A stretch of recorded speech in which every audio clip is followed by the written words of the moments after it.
And so, to business, let's get started on our first keynote. That's Chalhoub Impact Sustainability Strategy. That's with Florence Bulte, Chief Sustainability Officer at Chalhoub Group. Florence, how are you? I'm good, thank you very much. Really happy to be here. Thanks for the invitation. Oh, you are very, very welcome indeed. And you have the pleasure and privilege of opening the show. So the virtual floor is yours. Thank you very much. So, hi everyone, good morning. Florence Bulte, so I'm the Chief Sustainability Officer of the Chalhoub Group. And I just wanted to run you through our sustainability strategy. I know there's a Q&A session afterwards. Just for you to know, I cannot see anyone, but you're most welcome to share your thoughts and questions in the chat. So for the one who don't know the group, we are a 15,000 team members group, a retailer and distributor of luxury products across the Middle East. And we've been operating in the region for over 65 years. So you can see on the screen some key figures. We are operating over 700 stores in the region and managing more than 300 brands. When it comes to sustainability, our key focuses are people, planet, partners, supported by a strong community engagement and volunteering programs, which I will develop everything into details during this presentation. And just for you to know, we have a philanthropic arm as well when it comes to community giving. So we roll out this strategy since 2009 now over the 8 countries in which we operate. So obviously this strategy didn't come out of thin air. It's related to socio-economic and environmental needs, business opportunities. So we regularly do some materiality studies. We update them every 2 to 3 years, I would say. And obviously, it's based on local and global agendas because the aim is also to contribute, to the industry we live in, to the country, to the region, and at an international level as well. So when it comes to our pillars, and I will develop them again later on during this presentation, the interesting thing is that you can see everything is integrating. So starting with the core, which is our Chalhoub purpose, each and every pillar has got 3, I would say, point of focus.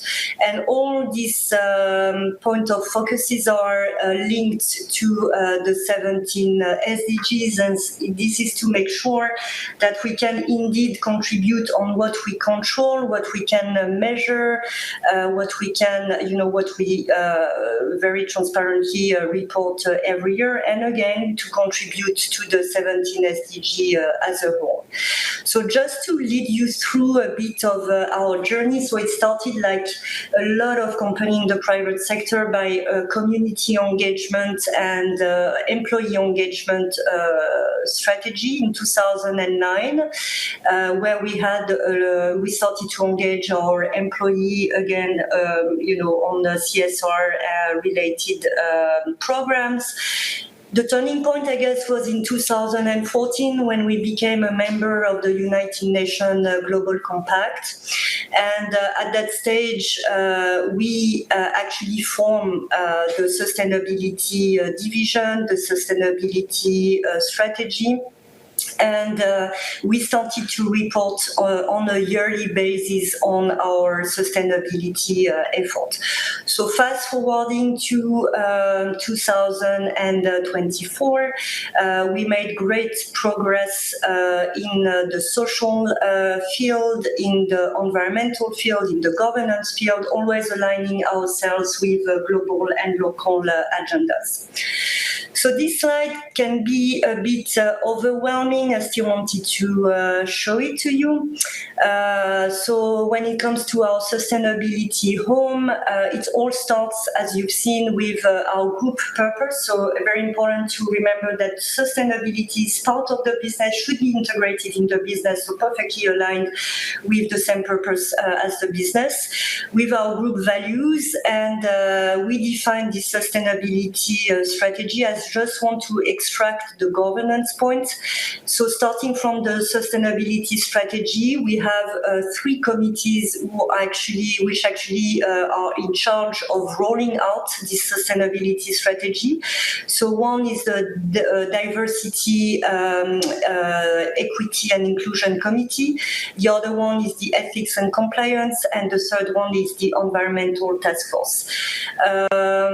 These committees are supported by KPIs, so they have objectives, they have quantitative KPIs they have to reach, and each and every business unit of the group are in charge of achieving these KPIs. So everything is really integrated. So how do we measure our performance internally? We have an ESG and a remuneration board that meets every 3 months, and which is really acting as a sounding board. So we present the strategy, we present the performance, we present the progress, and it's acting as a guiding tool. Then, obviously, when it comes to our ambition and priorities and KPIs, as I was saying, you've seen our pillars, which are based on our materiality study. Each and every pillars are divided into key focuses, and for these key focuses, we are translated everything into KPIs. So we have overarching KPIs, which are again translated to other KPIs for the different business units to follow, whereas they are in operation, commercial, support services, etc. We normally define 5-year objectives, and we obviously report on them year on year.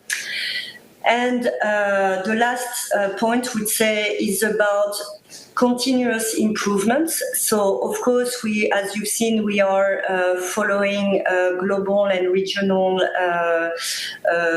principles, but we also doing a lot of rating, like the EcoVadis rating, which is again very relevant for us as a retailer and distributor of luxury products. It's also a rating which is followed by our brands. We pass certifications, labels, etc., in order to have feedbacks and to continuously improve ourselves. And everything is reporting during our sustainability report on a yearly basis. So, on that note, I just wanted to tell you that we've just launched our 2023 sustainability report last week. So you will see at the end of the presentation, we have a QR code that you can scan to get an access to our sustainability report. So now if we dig deeper into the highlights of 2023, it was a very happening year for us, partly because of, or thanks to the COP28, which was held in Dubai. So for the first time last year, we entered into the sustainability linked loans world, where we signed 3 sustainability linked loans with Mashrek, Emirates NBD, and HSBC. From an ethics and point of view, we have every year a code of ethics training, which is compulsory for all our team members to follow. So last year, for example, we had a 92% completion rate of this code of ethics. But on the top of that, we are running ethics roadshow all over the 8 countries we are operating it, to make sure that all categories of our people, so whereas they are in a warehouse, in the stores, in the office, can have access to this training and can freely ask questions. So we conducted 29 roadshows last year and trained around a bit above 700 people face-to-face. When it comes to our partners, we have this supplier scorecard that I will develop a bit later, and we reach a 30% response rate. For environment, we achieved 93% of our new stores assessed through our STEP certificate. So STEPs means Store Towards Earth Protection. It's an internal assessment which is based on the LEED, and we are asking all our new stores to go through the assessment in order to be to open.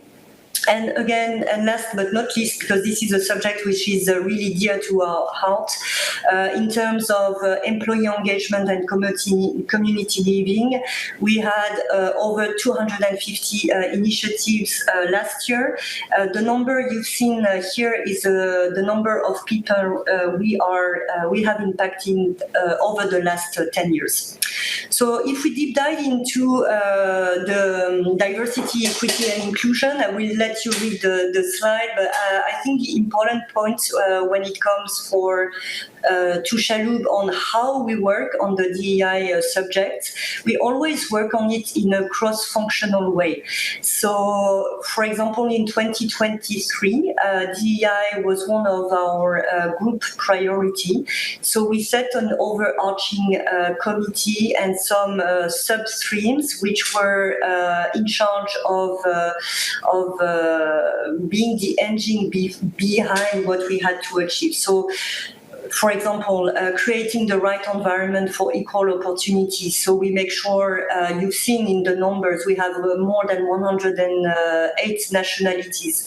So we are diverse by default, but we're working a lot on the inclusion of people of disabilities, driving people growth and grow the local talent, and working a lot on the culture also, how to develop a culture of inclusion within the group is very important. So we have this overarching committee which is driven by HR and sustainability, and the members who are part of the subcommittees are from all the business. So they can be from communication, HR, administration, etc. And that's a way to walk the talk and hear all the different voice of the company when we work on this subject.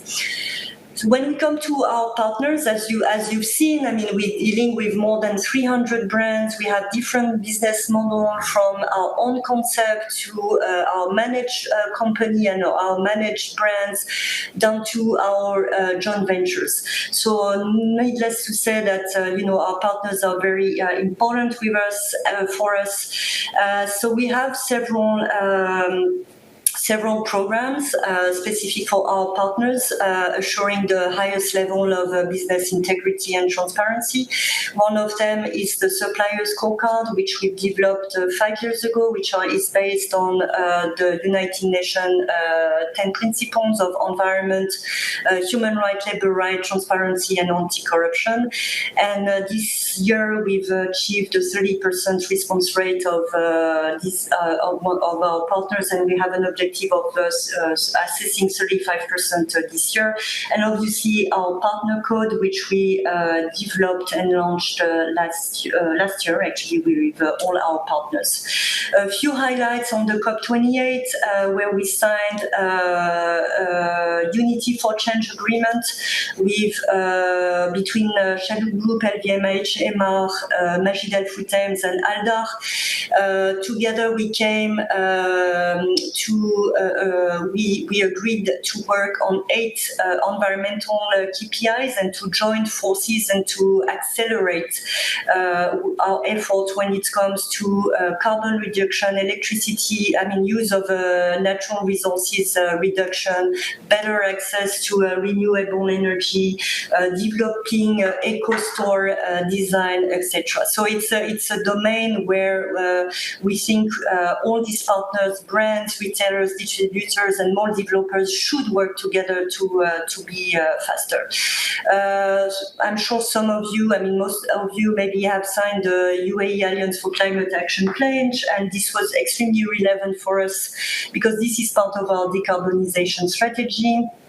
And we launched also the supplier engagement program with our partner Schneider, who is helping us to pave the way to our net zero commitment by 2040. So this is a good transition to our planet pillar. So 3 main points of focus: our net zero commitment by 2040. So we started our decarbonization strategy in 2014, actually, when we built our sustainability strategy, when we became a member of the United Nations Global Compact. So you can see on the right side of the screen the different areas on which we are working, which are again relevant for our business. And the other 2 parts are the contribution to circular economy and developing our sustainability, our biodiversity strategy. So if we deep dive into our net zero journey, again, we are in luxury business, we are a family business. There's no regulation as such for now for us to commit to the net zero, but that's something which was very important for us. And we wanted to enter into this journey again to contribute to the overall and global effort. So we started to have a first round of GHG calculation in 2021 to have a baseline. 2022, we developed our midterm roadmap to our net zero commitment. And it was validated in 2023, and this year we are preparing the full 2040 roadmap. I just want to point out on this subject that 98% are actually related to Scope 3, hence the importance of launching the supplier engagement program with Schneider this year. When it comes to circularity, we play in 2 areas. So first in our business models and in our operations. So business models, we look at the different brands and concepts we have, and we see where there are opportunities for us to develop a circular model. Just want to add, I will just take the level shoes example. This is based on customer needs. It's very important for us, again, that whatever we do in sustainability is linked to the business and is linked to our customers. So we did a study 3 years back showing that 66% of our luxury customers in the UAE were ready to buy pre-loved. Hence, we developed this concept where we buy luxury bags and luxury shoes from our customers and sell this pre-loved item online. As you've seen, we have other brands which have followed since 11 Shoes. And in our operation, again, you can see all the actions we are taking. Just want to maybe focus on the recycling, which needs a lot of effort and a lot of collaboration between our offices, warehouses, and stores collaboration with the mall developers, not only to put in place the process for recycling, but also to track the recycling and what is done after we send the goods and the materials for recycling. Just want to highlight also the VM recycling project that we started last year, which was extremely successful with our own concept, and we're planning to roll it out to our other brands this year. And the sustainable packaging program that we launched also last year with our own concept to make sure our packaging was reusable, more sustainable, recyclable, biodegradable in store and for our e-commerce as well. Just want to finish on our volunteering and employee engagement strategy. So for this strategy, we focus on 3 points: education, environment, and humanitarian. And we developed, as you've seen over the years, over the last, since 2010, over 1,300 initiatives, in engaging in the process nearly 50,000 people and impacting over more than 500,000 500,000 people. So this is a way also for us to make sure we embark everything, everybody in our effort, and build up the understanding and the education around sustainability. And I think I'm right on time. It's 24 minutes. So I just want to show you this slide. We have our sustainability report, which went out last week, and you can scan the code to get all the details about what we've done last year, our 5 years objectives, etc. And I wanted to highlight as well the circular fashion potential report that we launched last year, which is assessing the potential for circular economy when it comes specifically for fashion in the region, and we launched it last year, and you can scan the code to have access to this report. And thank you very much. Florence, thank you very much indeed. Quick question from the virtual audience already. This one's from John Currian. He says, what are the most pressing sustainability challenges facing businesses today, and how can we address them effectively? Look, it's very difficult to answer in general. I'm speaking from a private sector point of view. To be efficient, you need to know your business, and you need to know where you can have an impact. And for this, you need to do a materiality study. So the materiality study will show you in which environment are you evolving, what is important for your business. So again, for us, we are retailer and distributor. And then from this assessment, you will choose the point of where you want to have an impact. Okay, so our strategy is different from a company which is in energy, or a company which is in FMCG, so that's how you can be efficient. I'm sharing with you our sustainability strategy. It doesn't mean that, it can be copy-paste for another industry. It doesn't work like that. So to be efficient, check on which you have a control, build this strategy on it, and for sure, try to make it as tangible and quantitative as possible. So set some objectives, set some, quantify how you can measure progress. And what helps also is to transparently report on this strategy, because there's a sense of accountability and ownership that you get, when you have to report transparently on this strategy and on your performance. Yeah, that is excellent advice. You can't copy and paste between different organisations, because every organisation industry is different. But I always feel we can learn from each other. You can take something from, as you say, you can work in electric or retail. Exactly. You can always take different things. One final very quick question. It is anonymous. Do say where you're contacting us from and who you are. It's good to say hello. And that's asking for your advice on the key areas of a supplier scorecard. When you're putting one together, what advice would you have on that? Sorry, so the first part of your question was? The key areas of a supplier scorecard, about how to create that kind of part, that sort of area of your strategy. Okay, so for us, the scorecard, I'm not sure if it's the question, but the scorecard was really based on the 10 principles of the United Nations Global Compact, which is very exhaustive. So it's checking how a company would do in terms of human rights, labor rights, for example. Does the company have a code of ethics? What kind of, what process are in place to protect the employee within the company?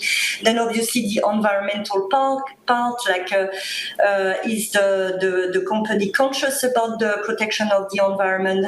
What processes do they have in place? Let's say if they are producer, do they have a clean sourcing strategy? How do they assess the producers?